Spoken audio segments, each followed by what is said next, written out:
जी माशाल्लाह, आज आपको बताएंगे छोटे बच्चों को काफ स्टार्टर पे लगाने का तरीक़ाकार और इसके फ़ायदे। मुकम्मल वीडियो देखनी है। जो दोस्त हमारे प्लेटफॉर्म पे नए हैं कोशिश करें कि हमें फ़ॉलो कर लें ताकि आने वाली हर वीडियो आपको मिलती रहे।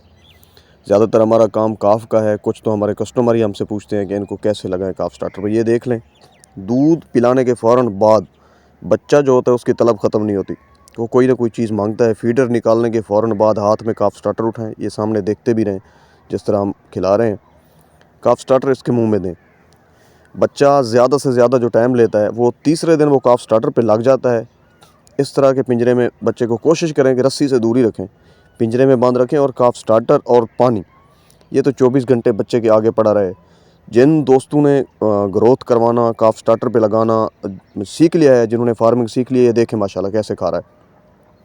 उन्होंने बहुत अच्छे फार्म तैयार कर लिए हैं। ज़्यादातर इस तरह होता है कि हम दूध पिलाते हैं, दूध के बाद बच्चे को छोड़ देते हैं, वो मट्टी खाता है या सब्ज़ चारा।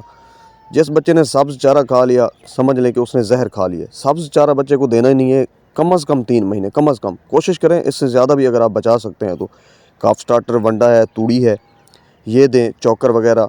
अगर आप अपना ज़ाती वंडा तैयार करना चाहते हैं, आपको तरीक़ेकार का पता है, अपना तैयार करेंगे तो काफ स्टार्टर तकरीबन काफ़ी कंपनियां हैं जो अच्छे अच्छे काफ स्टार्टर बना रही हैं। किसी भी कंपनी का, मैं किसी का नाम नहीं लूँगा, आपको जो अच्छी लगती है।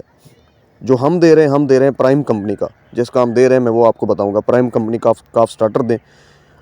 और ये शर्तिया मैं बता रहा हूँ कि आपका बच्चा 9 महीने भी हमने बछड़ी सेमिनेट कराई है। टोटल एज 9 महीने की खीरी, 10 महीने, 11 महीने, 14 महीने तक तो कोई रोक नहीं सकता। अगर आप अच्छी ग्रोथ करवाना चाहते हैं काफ स्टार्टर दें।